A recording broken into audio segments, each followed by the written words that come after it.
Good evening, ladies and gentlemen. Coming to you live from the outskirts of the internet. This is the Gaming Saloon for March 9th, 2024, which hosts Speech Maker 244 and ramp it up, Salon. Hi. We have a lighter-ish week. It depends on how much we talk about with very specific topics. And by specific, I mean like 2?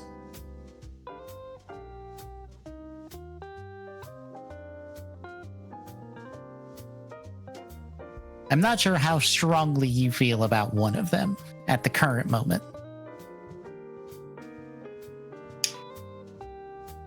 Well, I mean, if we're talking about either of the first two, I'm met on both of them, so. It's the third one and the last one.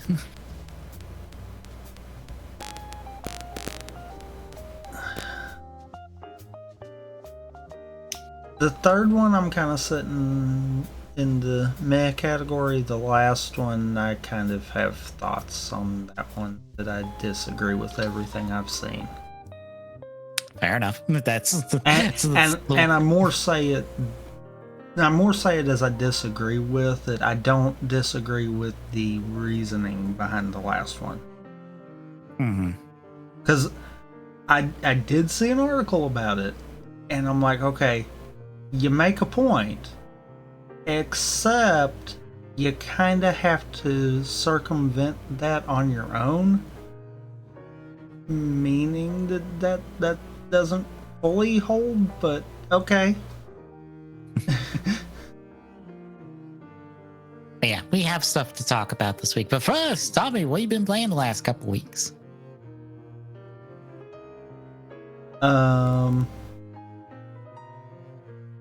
Not really a whole lot. And by a whole lot, I mean not really anything. Fair. I don't have it in the articles because I kind of got shadow dropped and figured I'd talk about it here. I played the Princess Peach Showtime demo. And? It's fine. You get to try out the Sword Fighter and then the past year levels, essentially. It seems like it's a level for each. There are stars. They're not called stars. They're something else. But there are stars hidden in each of the levels, along with the ones you normally get. But like the first of them are very hidden because I did not get them casually. But I got every other star that was not like score based, because the past year one, there's some weird fucked up timing on one part of it that I don't understand why I kept screwing up. I did not understand, and I was like, I don't know what I'm doing wrong. It feels like I'm doing it right, but I'm doing it wrong.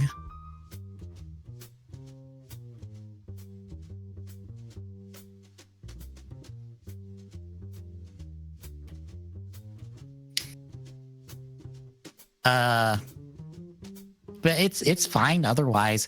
Unfortunately, dodge and jump are the same button, which is not a great feeling thing when you have to perfect dodge to do damage to certain enemies. And by certain enemies, I mean certain more or less bosses.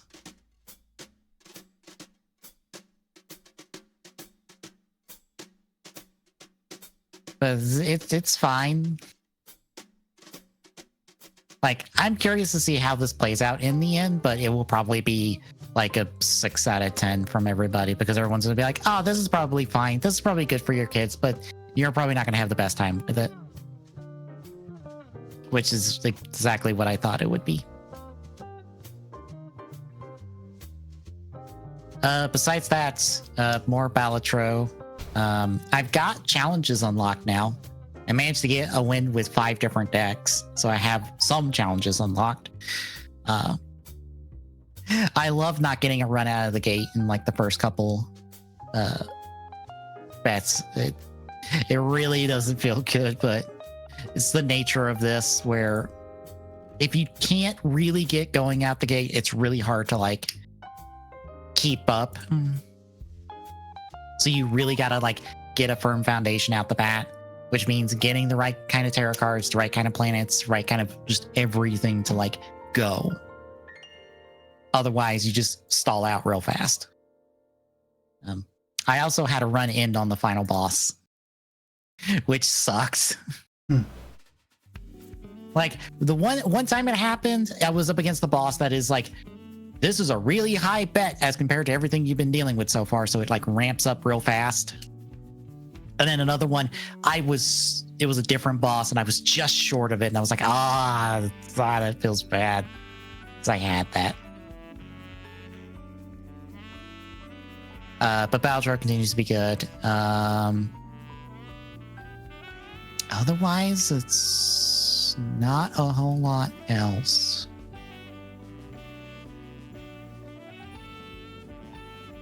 But shall we get to news for the week then? I guess so.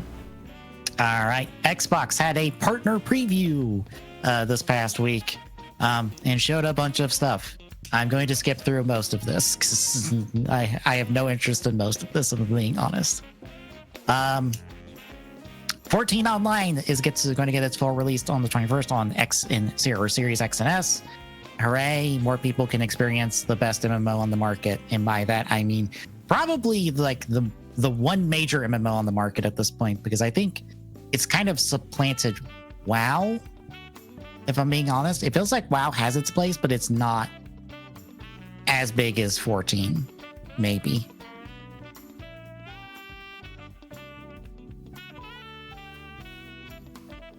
Let's see. Kunsugami Path of the Goddess is going to be on Game Pass 2024.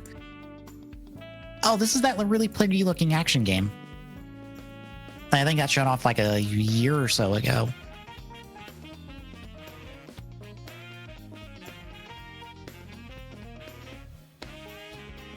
Let's see. We're getting the Singing City 2, Rise from the Deep. One thing I will talk about, Persona 3 Reload officially announced their expansion pass. Essentially, you're going to get a wave of music that you can change up the battle music and stuff for the game that it is other Persona battle music and other, more or less other, I think a couple of Atlas RPGs and S&T games. Then you're going to get a costume pack. And then the last thing is a remake version of Episode Icus, as they dub it, which is the answer, which is the post-game epilogue that was included in Persona 3 FES. So they are remaking that, which kind of makes this equivalent to FES in a lot of respects. But they also confirmed no FemC. It was easier for them to remake Episode Icus than it was to remake FemC, so no FemC, pretty much, which is fair because it's pretty much an entire second game they would have to remake in terms of assets and stuff to make FemC happen, so that's fine. I forget the exact date for this. September. We don't have an exact date yet, but September is when Episode Icus is going to come out. We actually knew about this beforehand because it was people found it in Steam's API for Persona 3 Reload content. So we knew all of this beforehand. Thanks, Steam. Let's see. Stalker Legends of the Zone Trilogy is available now. I'm guessing this is some remastered version of Stalker games. Unknown 9 is some game. Looks like an action game of some kind. It looks nice. I'm just kind of skimming through the trailer. Comes out in the summer. I'm just going to skip down to the one I saw. I had like a CG trailer, but I'm like, oh, this seems like atmosphere-wise. Sleight of Hand is like a third-person stealth game where you're using cards and stuff to do various actions. It looked neat, but it's also a CG trailer, so meh. And Frostpunk 2 comes out July 24th. But yeah, there's some other stuff in there, but yeah. Anything of interest for you? No. Fair enough. I didn't know what was happening, and I looked through the recap, and I was like, nothing of here really piques my interest. Moving on. Next up, of the 2 relevant things for the Pokemon Presents, first up, we've got Pokemon TCG Pocket, which is a faster, like, mobile-focused version of the Pokemon TCG that has you opening card packs to get physically swiping to open card packs to get cards and stuff, and then playing like a faster version of the TCG. And also you can go into the art and explore it. How do you feel about this? Meh. Fair. I was confused at first because all they were showing was the card opening stuff and the going into the art stuff, and I'm like, is this just like a card viewer? Is there no actual game here? But then there's gameplay there, and it looks like a faster mobile focused version of the TCG. Which, like, Yu-Gi-Oh has that in like a couple formats right now. Specifically, Duel Links is like the main one. But they also have like Rush Duel, which is like a different format, but also it's another like more faster focused of Yu-Gi-Oh that's like a bit more beginner friendly. And I guess this is what this is trying to do, is like be a more beginner friendly Pokemon TCG. But I feel like the game's already beginner friendly, so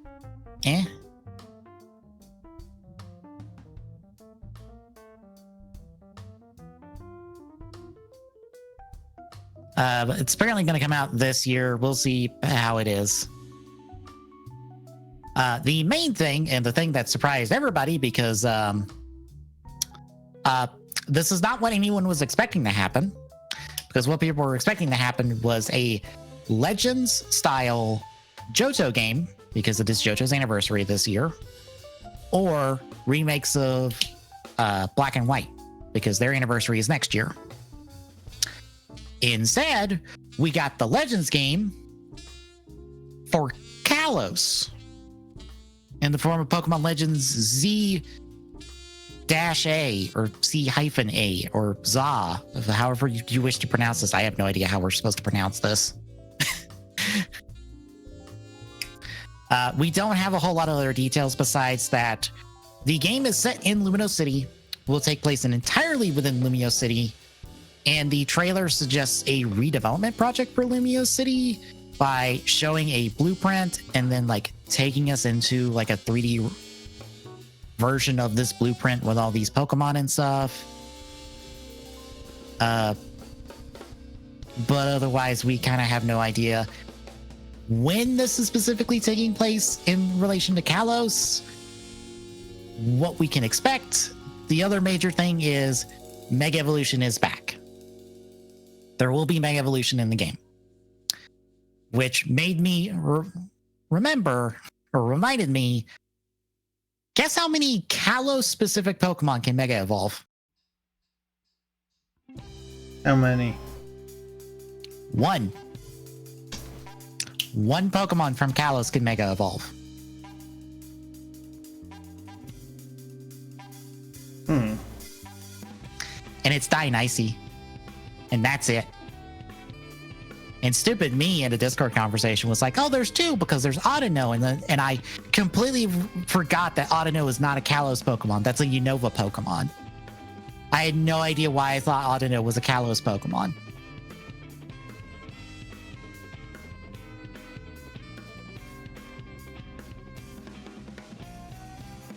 But also, this is not coming out till next year. So we probably won't see a lot of information until later this year. Anyway. So how do you feel about a new Legends game? I feel like I still need to finish Arceus. Fair. Granted, I have finished Arceus, so...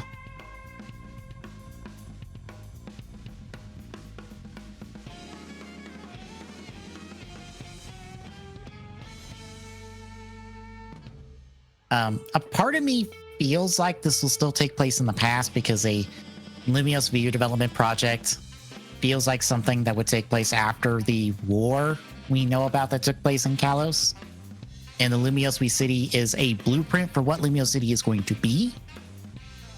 And how we're exploring it maybe is like a simulation of it based off like journals and stuff from people at the time. And maybe that's how they translate the whole filling out the Pokedex from Arceus. Because I wouldn't think they would do the same, like, fill out the whole Pokedex again for this. They might try something different since we're in one specific city now.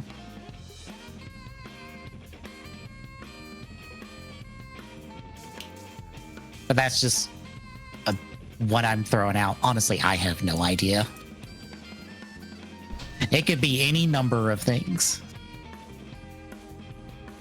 People have also thrown out that this is going to take place in the future because, you know, the Unova, or not the Unova, the Kalos, like, Swords of Justice are future based in Sun and Moon, or not Sun and Moon, Scarlet and Violet.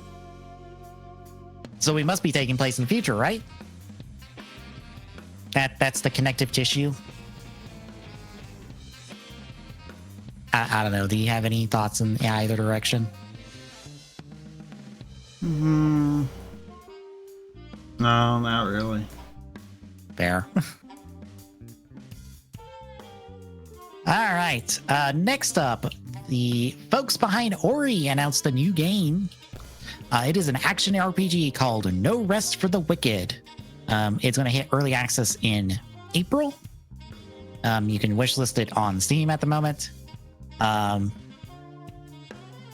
think this is going to be, I don't know if they said this is like Souls adjacent,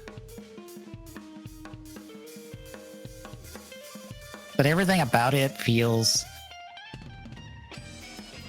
okay. It is going to be Souls adjacent in terms of its design and stuff.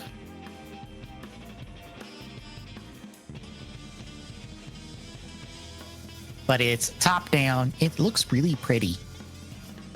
Like, it looks really good.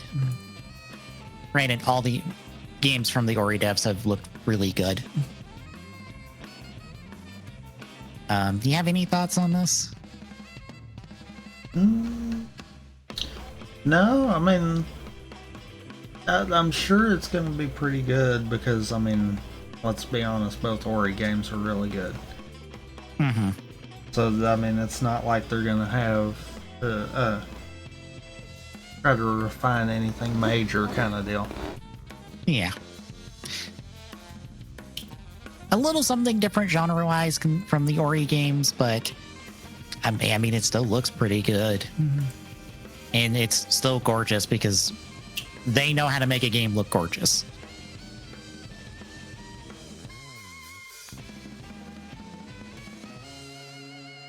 All right, next up.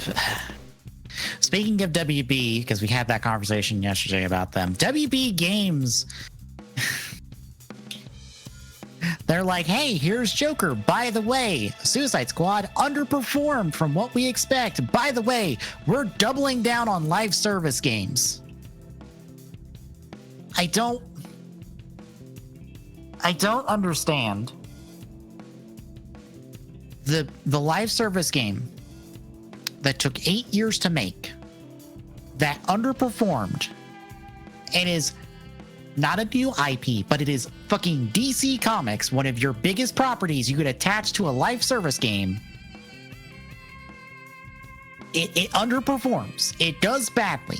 You know that. You've said that. And you are still thinking we can still do live service games.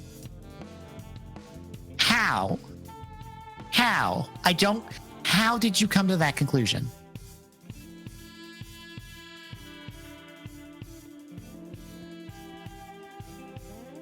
I do not understand. Help. WB, help. Because I do not understand what's going on. Besides that, you have some terrible ass people in charge who have no idea what they're doing.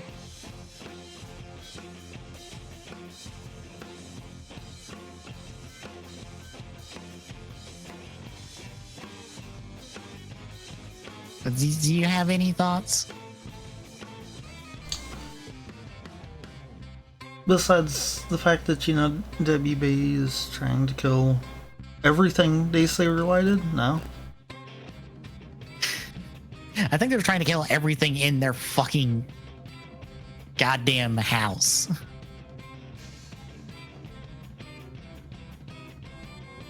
All right, last up, and the thing we'll probably hear be on for a while. So this is not the full updated article talking about this, but this past couple weeks, Nintendo has decided to sue the people behind the Yuzu emulator for the Switch. This got taken to court. It was settled for like $2.8 million in Nintendo's favor.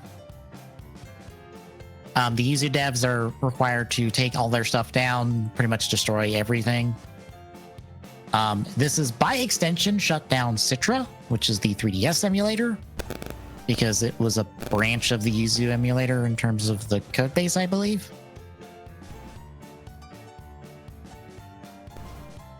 I might be wrong on that. But it was branched from the Yuzu emulator, so Citra is getting shut down. And then I think the last couple days, one of the people behind, I think a GBA emulator, is shutting down their development on it. But not completely related to this, but it's just kind of a timing thing.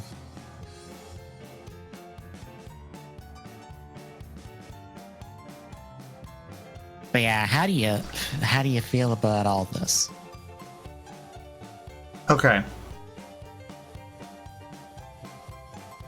So I have the problem, and I've got it on screen here, with, well, no, this is worded different. Okay. Yeah. But I saw something that was basically the reason Nintendo was going after them was because it was basically promoting piracy.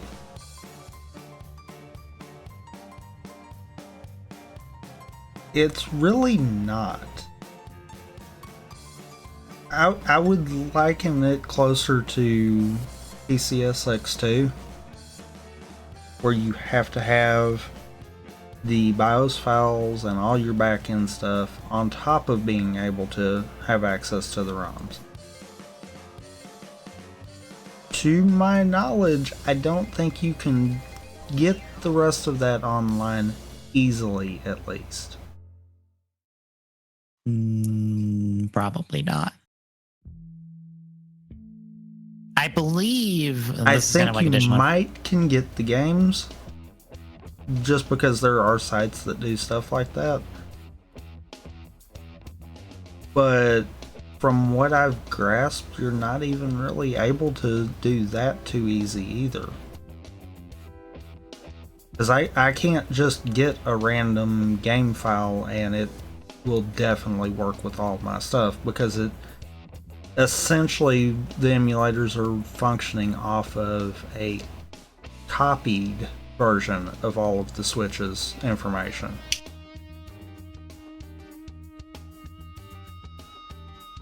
So I don't quite grasp how they're coming to that conclusion.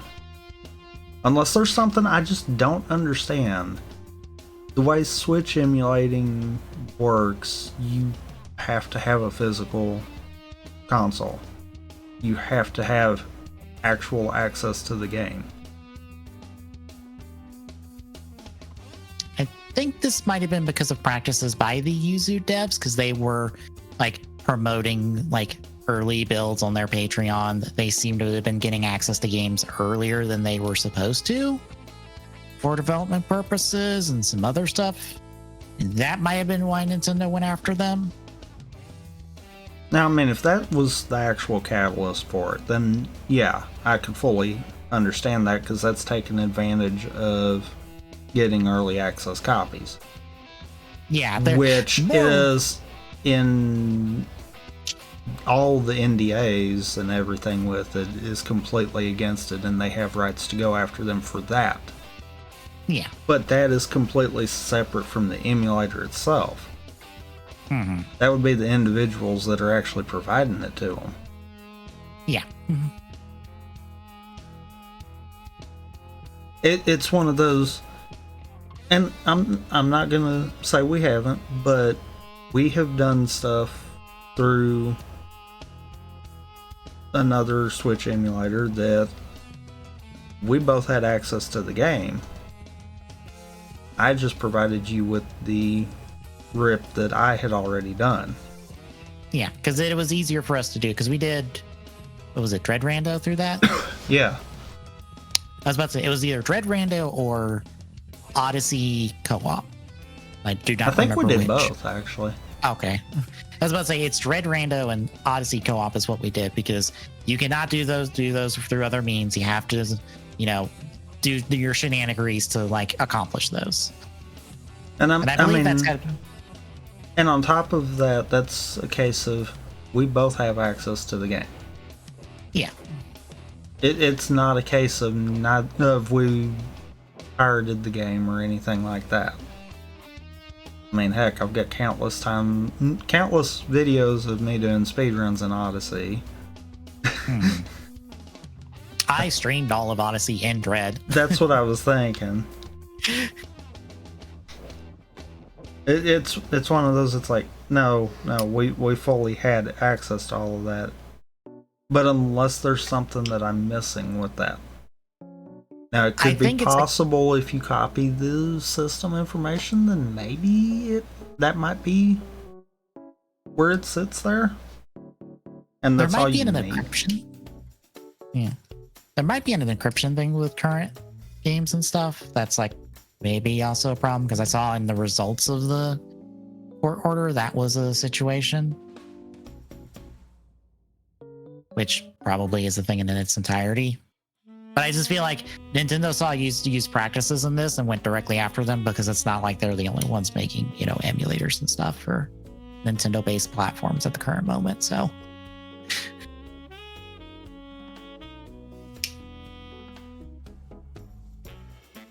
I know people are like, Nintendo's very litigious, and it's like, yes, usually there's a reason why they go after very specific people. Because I'm reminded of when they went after the AM2R devs for their fan game. Yeah. And that was like, 3 weeks before they officially announced their remake of Metroid 2. There's a reason. There's usually a reason Nintendo goes after somebody. A very specific reason why. They don't just throw lawsuits around willy-nilly.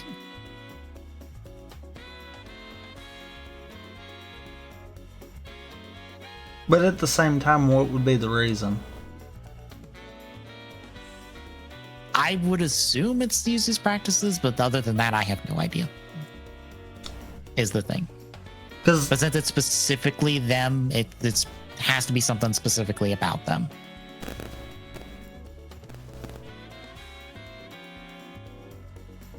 It's one of those. I feel like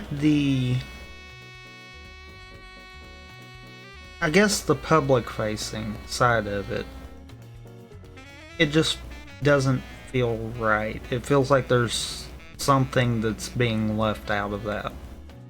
Mm-hmm. Because they went after him because it's promoting piracy. What? If you're gonna do that, then why aren't you going after Project 64, which is actually promoting piracy? It's like the half dozen emulators for every single one of your other consoles. Yeah, it's one of those. It's like I don't get that. Because I mean, yes, people could argue, oh, it's an older console, that's why they're not going after it. Okay, what about Dolphin? That runs Wii games that actually still were being made well into the Wii U cycle.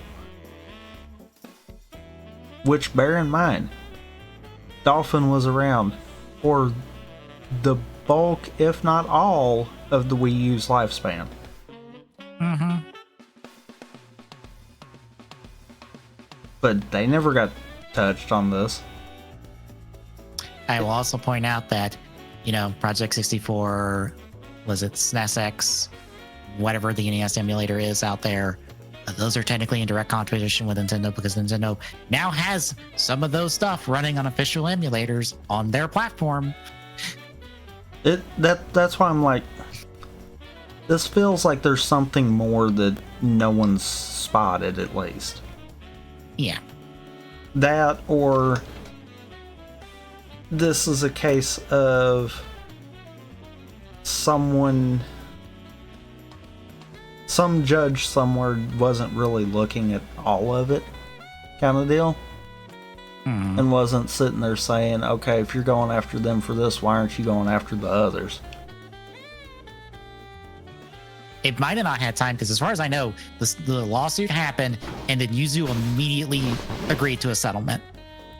This barely got in front of a judge because they didn't even reach the discovery point in the lawsuit. So whatever it is, this lawsuit did not stick around very long for it to come out. At least through, the court process.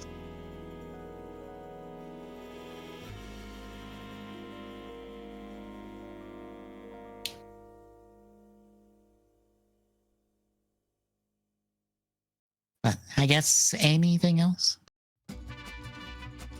No, it like I said, it just kind of hits me weird that it's like, that's the reason. Also, their estimation on Tears of the Kingdom, I'm like, yeah, how much does Tears of the Kingdom make? Isn't it like the highest selling Zelda game now? Because it's topped even Breath of the Wild. I'm pretty sure it has, so I'm like, it didn't hurt you that much.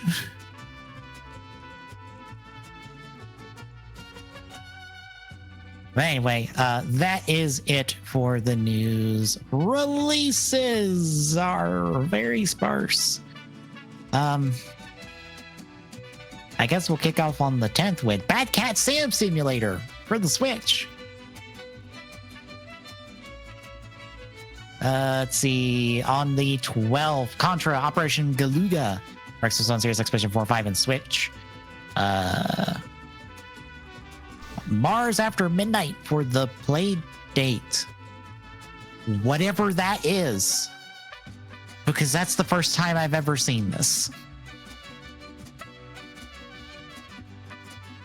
Google help.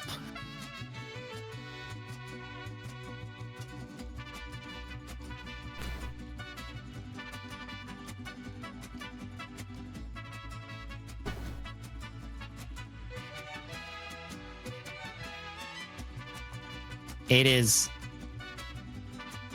essentially someone's version of a Game Boy that's tiny.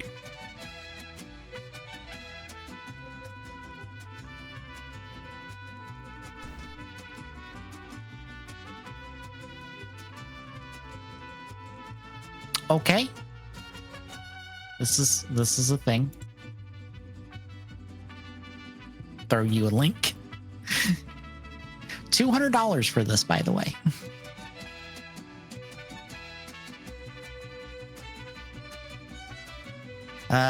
We will skip down to the 13th with Crypto the Necrodancer Synchrony for the Switch.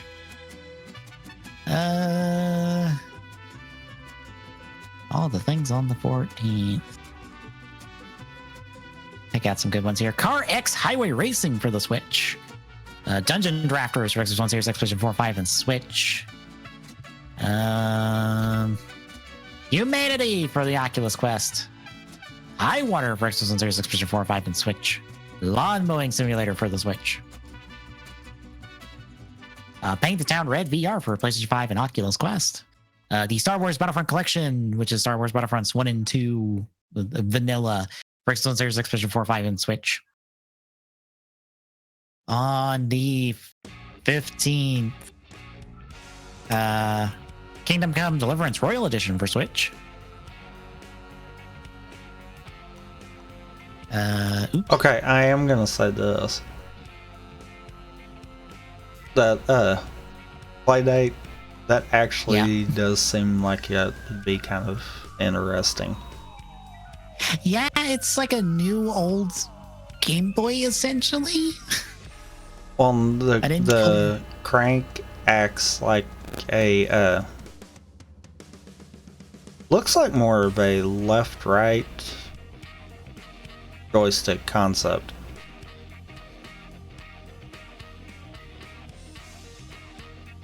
Yeah.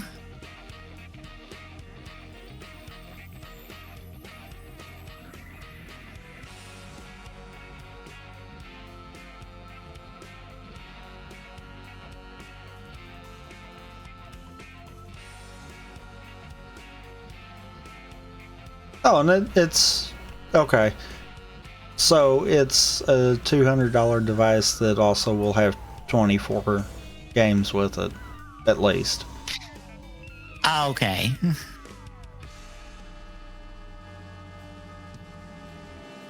Because they're releasing 2 per month for 12 weeks. How are you getting them? Is Or it two, like a... 2 per week is what I meant to say. How are you getting them? Is it like a download or... Probably. I would assume it's... Okay. Or plug it into a computer to update it. Yeah. Oh. And you can make your own games with it. That's good. All through an actual website, so you don't even have to have a program to build them. That almost seems like that would be perfect for people wanting to start in game development. Mm-hmm. So, and at that point, I mean, an entire SDK for $200, probably worth it. Okay, it's pretty much it's digital stuff. It's digital for games. They're downloaded via an app itself. So they have kind of like a installed app that like updates your game. Like downloads the games, essentially.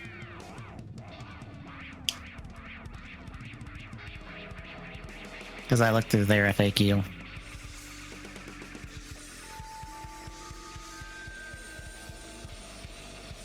Yeah, it's Wi-Fi connected. So you don't have to plug anything in. It's just Wi-Fi. Okay, neat. Back to releases. Oh, Dog Racing Lovely Pet Friend's Paw for Switch. Truck and Forklift Logistics Simulator for Switch. Tokido Literature Plus for Series X. Hi-Fi Rush for PlayStation 5. On the 20th, I believe that's the new Alone in the Dark for Series X and PlayStation 5. Like the new Alone in the Dark, because there's a newer Alone in the Dark from the original Alone in the Dark that is bad that came out on the 360. I believe this is more in the style of the original Alone in the Dark. Let's see. On the 21st, Call of Duty Warzone Mobile for Android and iOS. House Flipper 2 for Series X. Sushi Battle Rampusicity for Switch. On the 22nd, Dragon Dogmas 2 for Series X and PlayStation 5. Pinch of Speech Showtime for Switch. Rise of the Ronin for PlayStation 5. The Legend of Legacy for HD Remastered. Or HD Remastered for PlayStation 4, 5, and Switch. That is a title. The Legend of Legacy. Like that. That's the same word, essentially. And finally, Portal Shotgun Teleport for Switch on the 23rd. That is a section of releases. The rest you can find in our notes. Anything else? No. All right, then. Tomorrow, we're doing Sonic Mania. A little level completion race, or see how far each of us get, essentially. It'll probably be that.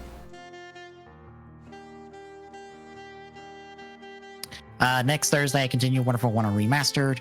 Next Friday should be us getting back to Sonic 3 and Knuckles. Should be.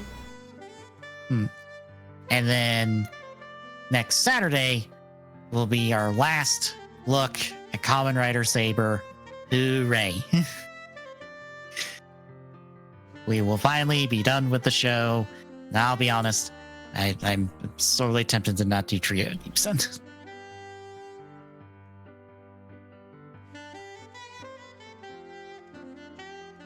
But we'll find out next week whether I actually decide to or not. But anything else?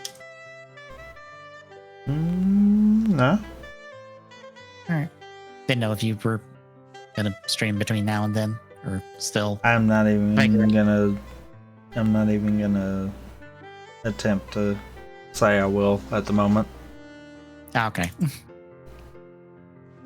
Wasn't sure, but I figured I'd leave it open. But anywho, if you like what you're seeing, folks, drop a follow. Really appreciate it. Chipping away at that affiliate go at TJS Network on Mastodon, that social, and at TJ Saloon on Twitter. We'll give you updates on real life. Exclamation point Discord and chat. Get loading. Drop by. Say hi. See you tomorrow, folks.